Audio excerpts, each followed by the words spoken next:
Um, Thank you very much for the overly generous citation. I'd like to begin by thanking you, Dr. Mohan, for the invitation to speak here. I've got to confess, I feel something of an imposter here, as I'm not a card-carrying diabetologist, but it's a very great pleasure indeed to participate in this terrific event.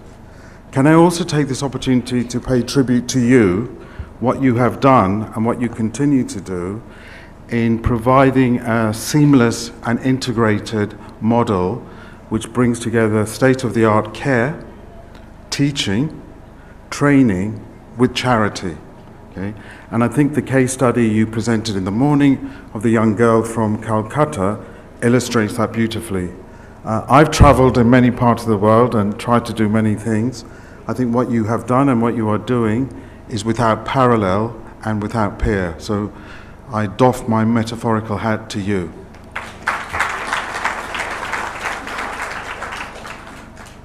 So what I want to do in the next 25 minutes or so is tell you something about the work that I've been involved with many, many other people.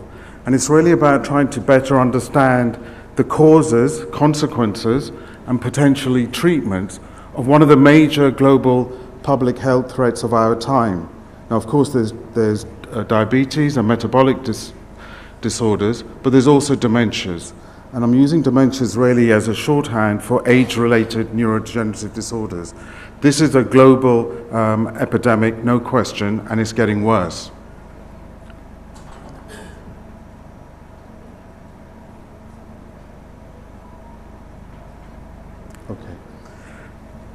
I'd like to frame this discussion more around, in a more positive way, how do you maintain brain health in an aging society? That's the challenge for us. But all of you will also be familiar that the brain in many ways is the last frontier of human discovery, which is why we are so far behind in our diagnostics, never mind treatments, and I mean disease-modifying treatments, not symptomatic treatments, for brain disorders compared to any other disorders in the human body. And there are many reasons for that, and I'll touch upon that. But we're familiar with all disorders of the brain across the life course, from neurodevelopmental through to major mental illness, through to later adult conditions, and I'm going to focus on neurodegenerative and dementias. In many ways, we're 3-4 decades behind where cancer medicine is. That's the reality. And the numbers of people that are afflicted are staggering. And it's the number one cause of global disease burden. So however you monetize that, the impact to individuals and families, particularly as our family networks are getting fractionated and atomized, we no longer live in a community of family. Everybody's now thinking about nuclear family, so we're even less able to support people when they have these conditions. So that's the challenge. Now, you're familiar with all of these conditions. I'm focusing on dementias and related neurodegenerative disorders. Almost uniformly, they're progressive, untreatable, and invariably fatal. The only thing that changes is the gradient. If it's motor neuron disease and bulbar, 30% of people are dead within 1 year of diagnosis. 90% are dead within 4 to 5 years of diagnosis. So these are diagnoses that are worse than most cancers, even with metastases. So that's the context of what we're talking about. So what is dementia? It's just to emphasize that dementia is a syndromic basket or umbrella term. All it simply means is a set of disorders that results in progressive loss of brain function. That's all it is. And they tend to share certain features. They tend to be age-related. There tends to be common pathology, and a particular pathology is collapse of proteostasis, so accumulation of a handful of proteins. And I'll come back to that. And as I've told you, they're difficult to diagnose, and there are no effective treatments. This slide, there are 3 points. 2 are obvious. The first is the numbers of people with this condition is going up as people live longer. The second is these are age-related disorders. We're all familiar with that. But the third, may be less obvious to everybody, is that women get this more than men. And it's not simply because they live longer. So there is something about the biology of all-cause dementias that means women get dementias so much more than men. It's massively understudied. If I was at a dementia conference, I'm afraid even saying this will be a surprise to some people, but it's a major issue, and it's a major clue to the underlying biology. Most of you, like me, I think, looking around, were at medical school last century. And so what we learned there in terms of dementias hasn't really changed, okay? In terms of the semiology of dementias, we might think of these conditions: Alzheimer's, ALS or motor neuron disease, and Parkinson's. And these are some famous people who had it. The middle panel highlights how we tended to think about these conditions. Is essentially rooted in macro and then histopathology. That's yesterday's classification. Tomorrow's semiology will be very different, as it should be. The diagnosis and treatments will be around the molecular pathology. The prediction is that tomorrow's textbooks will not talk about Alzheimer's per se, ALS.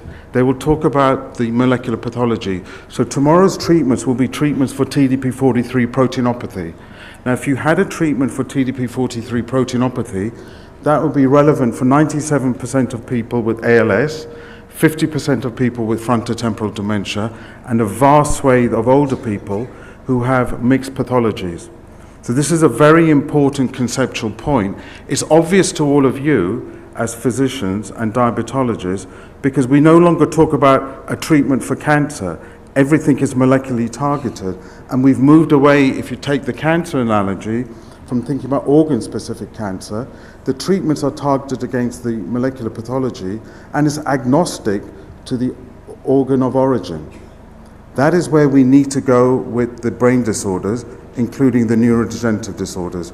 But the far right panel are the key pathological molecular signatures of these conditions, which is a strong target for drug discovery and potential therapies. This is a summary of most of the data around prevalence of these various conditions in India and incidence. I think this is limited. By and large, it's a massive underestimate. But the takeaway is, of course, than anything in India, the numbers are always massive. Okay, so if it's 100,000 in UK, it's going to be several million here. Okay, and because of the nature of the population and its aging, all these numbers are going up. The key point here is to say that the vast majority, about 50-60% of people in this country will have Alzheimer's or a variant of that. The next cause is vascular dementia. Okay, this is not large vessel vascular dementia. It's closer to what Dr.ANJANA was talking about earlier. It's a vasculopathy, and we'll come back to that. And then many people, as you get older, of course there are comorbidities, but there are mixed pathologies. So tomorrow's treatments will need to be almost certainly combinatorial and stage and type specific, and will probably shift as the disease shifts, no different to how cancers are. So all these trials that are looking at single drug interventions is crazy. These are complex diseases. I mean, one of the great breakthroughs in cancer chemotherapy in the 60s and 70s was simply to go from single chemotherapy to combination. Right? None of this is rocket science. So against this background, the UK Dementia Research Institute was established in 2016-2017, and since I've been a foundation professor since the beginning, but since October 23 I've been the leader of the UK Dementia Research Institute, and I want to tell you something about that and what we're trying to do. But the vision is simple: healthy brain aging for all. So we all must be interested in this. So the question I'm asked all the time, particularly by my family, where my family has been afflicted, of course, but it's a large family, with every neurodegenerative condition pretty much. My father died of probably a mix of Alzheimer's and vascular dementia, uncles with progressive supranuclear palsy, Parkinson's, mixed pathology, and so on. It's inevitable. The question I'm always asked is, despite going to all of these fancy universities and getting all these qualifications, actually you can do very little. My mother's rather blunt and says, in fact, you're only a book doctor, as opposed to my wife, who she regards as a proper doctor because she's a neonatologist, and there are many cardiologists in the family who she thinks are amazing, whereas her son is a book doctor. But you get the point, because the challenge of a neurologist today, it won't be true of tomorrow's neurologist. All I can do is chronicle demise in unnecessarily complex language. That's the reality. What my mother is looking for is rapid, precise diagnostics and a suite of treatment options, and if there are no treatment options, opportunity to participate in research and trials. So she's not far off. I mean, only a mother can be as blunt as she is, but you get my point. The reason we are so far behind with our understanding and therefore therapies of brain disorders is very simple. The brain, by a country mile, is the most complicated organ in the human body, by a distance. And then we have the paradox of the most complicated organ with the least sophisticated tools to study it. Anything goes wrong anywhere else in the body, the physician or surgeon will put a camera, directly visualize, take a biopsy, and then interrogate that with state-of-the-art molecular and cellular and biochemical tools. Something goes wrong in the brain, the best you will get is an MRI scan. MRI scan's fine, but its precision is a bit like me coming from Edinburgh to Chennai. So imagine if the Qatar Airways dumped me in Doha. They're correct, but that's not quite the journey I want. Today's MRI scan is the equivalent of getting me to Doha, whereas I need an MRI scan, the equivalent, that would get me into this room and say that I've just moved my hand from here to here. You need that level of cellular and subcellular resolution if you're really going to be able to understand these diseases. So that's the reason we are so far behind. And so then what do we do as scientists? We study animal models. Of course you study animal models, that's right and proper. But if there is one organ where there is major interspecies differences between the rat and the human, it's the brain. The rodent barely has a neocortex. Okay? At all levels of scale, there are differences, pharmacological, cellular. If you take the motor system, roughly the rodent system is bisynaptic, the human is mono, and there are many other differences. And how do you model depression, hallucination, apathy in a rodent? Tell me. So you can see the problem. So there's been countless cures for the animal model of Alzheimer's and Parkinson's or motor neuron disease, but they've never translated. If I tell my mother that, she says, we didn't send you to medical school to state the obvious. But that's the challenge. So the future is this. Sidney Brenner, a remarkable man, and I picked up quite a lot from him because he was a fellow at King's College, Cambridge for many, many years. One of his many famous quotes is essentially, the 21st century experimental system is called man. It's an obvious point, okay? We need to, if we want to crack these disorders, particularly brain, we've got to study at scale people. So it's against this background that the UK Dementia Research Institute was established. And the mission is very simple. It's through research to transform the lives of people living with or at risk of neurodegenerative disorders.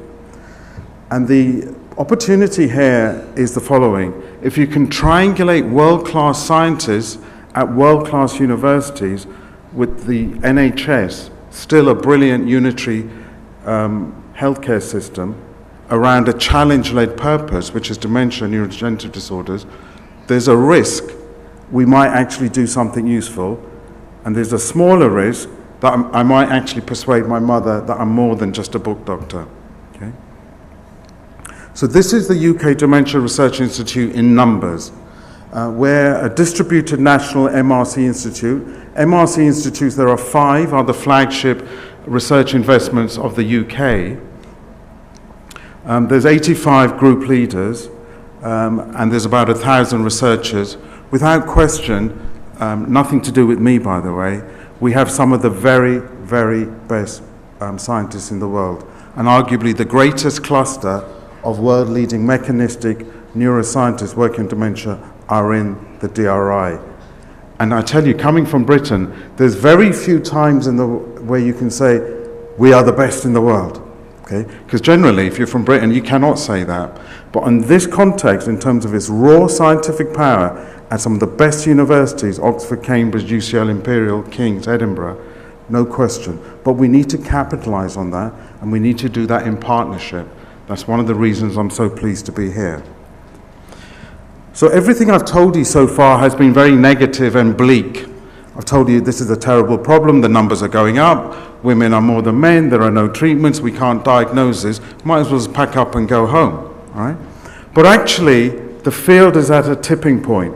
There's been extraordinary progress, okay? The next 1 or 2 decades will see a revolution.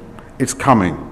And the question is whether India, in my mind, can be in the vanguard of this and drive this further and make innovations that are relevant to the whole world, because this is a global problem. It's not a Caucasian problem, it's a global problem. I'll come back to that. Now, these are reasons for optimism. These are 2 headlines, and they reflect related features. The first is advances in biology around the amyloid hypothesis. I won't get into the details, but Sir John Hardy, who's part of the DRI at UCL, he, I think, is a living legend. Is the father of this field, won the Breakthrough Prize, Brain Prize. Bart de Strooper, my predecessor, also in the DRI, another brilliant researcher, works on beta secretase and amyloid, also won the Brain Prize. Dr. Mohan knows Henrik Zetterberg, who is also, I think, an incredible man, and is going to work with us and establish a major research center here in India. He's a pioneer of blood-based biomarkers, and I'll come back to that, again, in the Dementia Research Institute. So this is the point I made earlier in terms of the challenges for the field. It's an umbrella term, it's a basket term, okay? So we need to move from that. What are the major questions? One of them is disease heterogeneity. It's this point, we cannot be talking about dementia, we need precision. And a key challenge here is so much of our biology is based on genetics. Most of the genetics, our understanding, has come from European ancestry. That's fine to a point, but for a global disorder, we need to have a much greater diversity of data, ideas, approaches, and people. It's obvious. These are some of the other issues which I've touched upon. One is mixed pathologies and, of course, comorbidities. And to this audience, I need not talk about comorbidities, but the brain is not hermetically sealed off from the rest of the body. So whole body life course influences are hugely important. Vascular, immune, metabolism, of course. This is the challenge, this is the role of the DRI. This is a light touch on the science. Whilst all these conditions are neurodegenerative and ultimately clinical manifestation reflects loss or dysfunction of neurons and neuronal circuits, these do not occur in a cellular vacuum. They occur in the context of cellular complexity. You'll be familiar, I hope, with some of the glia. Okay, Muller glia you talked about from retina. But also better understanding of cellular interplay, because what we're interested in is unpicking and uncoupling the timing of dysregulated cellular complexity that leads to disease initiation. There are many key processes that we are focused on, but I've italicized and highlighted 3 that are relevant to this audience. So if GLP-1 agonists are going to be effective in Alzheimer's or dementias, their main likely mechanism of action is resetting dysregulated neuroinflammation and restoring homeostatic function to microglia. Okay? That's why I'm putting up microglia. Then, of course, the vasculature is hugely important. Metabolic drivers you're familiar with.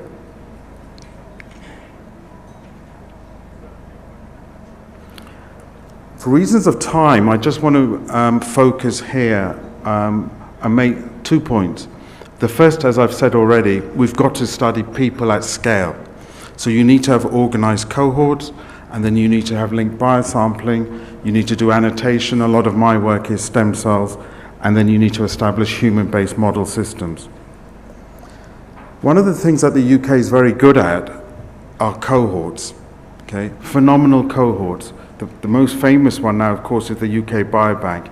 And I just used this study from a colleague in the DRI, which basically did an in silico experiment to identify movement, and phone-based data was predictive of Parkinson's disease. This is another interesting study which very few countries can do. Long story short, this just took Welsh national data, and because of the quirk of the system, people at a certain age get the herpes shingles virus vaccine. And they just looked at those who were one day mismatched, so they either got or didn't, and then looked at the national data, 5 years, 10 years, was there an effect on dementia? And the short answer is there was, and it's profound. Whether that stacks up, because that's just association, is a whole nother talk, but I'm just using it to illustrate the possibility of vaccination and prevention. Now, this is not new. Think of cervical cancer and papillomavirus. This could be possible, and Britain could test this. I use this slide to make the point about we need to diversify our populations.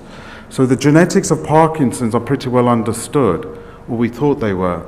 GBA1 is a rare cause of Parkinson's, but there's a mutation which accounts possibly for up to 50% in risk of the West African population, which has absolutely little, if any, relevance to the Asian or Caucasian. So here's an example of a common disorder finding a genetic variation, and on top of that, where the gene is, it's a non-coding, so it's telling you something about the biology. So it's again making the obvious point. For these global conditions, you need to diversify your data sets. So that leads me to this partnership that we've established, and I'm sure, and we will do the same with Dr.Mohan's Institute. So we've established a partnership with the Centre for Brain Research here in India, as well as consolidating and developing a broader partnership across Europe, across 4 major institutes. In these last few moments, I just want to shift here, and again, I hope be a bit more optimistic. We have a window. There's a long prodrome between the clinical diagnosis and the actual biological manifestation. It's about 20 years before the first biological signal and the actual diagnosis. That means it's 20 years for us to do something. So stable doors and horses. You need to intervene early. This slide, I just used the bottom as a partnership with GSK around vaccination and shingles, which we're looking at in very great detail in the UK. I want to just make this point. The nature of healthcare around the world is unaffordable. Healthcare costs are 2, 3, 4% more than inflation. So GDP needs to grow 5, 6%. Very few countries can sustain that. So we really need to think about what I call the leftward shift of medicine. We need to move from late diagnosis, sickness, and treatment in hospitals to community-based prevention, prediction, protection, promotion. This is the only way we're going to manage this. And a lot of what was mentioned earlier talked about this. Okay? It's the only way.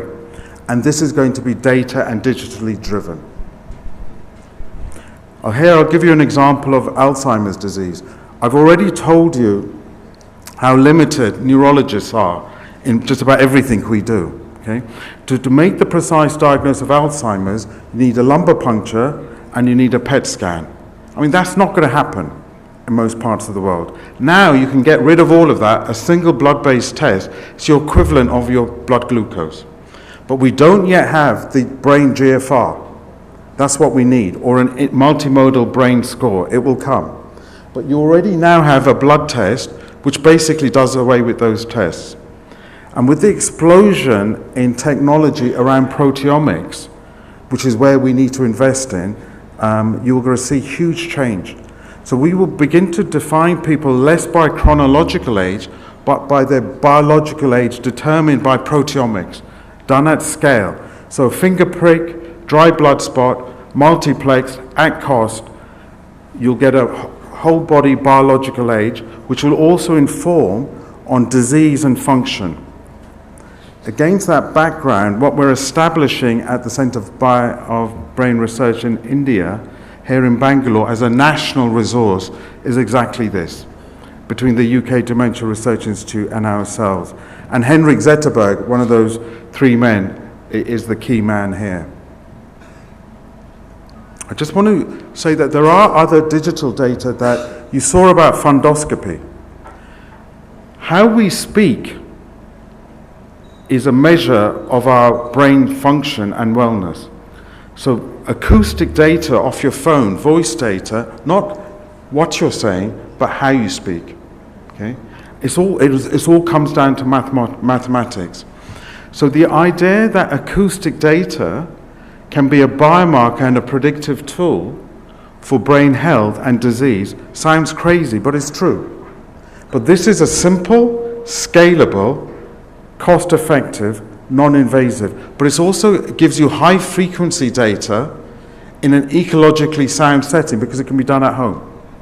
So, and I just flag this because, mark my words, in time, there will be a multimodal algorithm which will integrate phone-based voice, some Mickey Mouse cognitive games, finger prick blood spot, maybe a cheek swab and a GWAS chip, which is £10.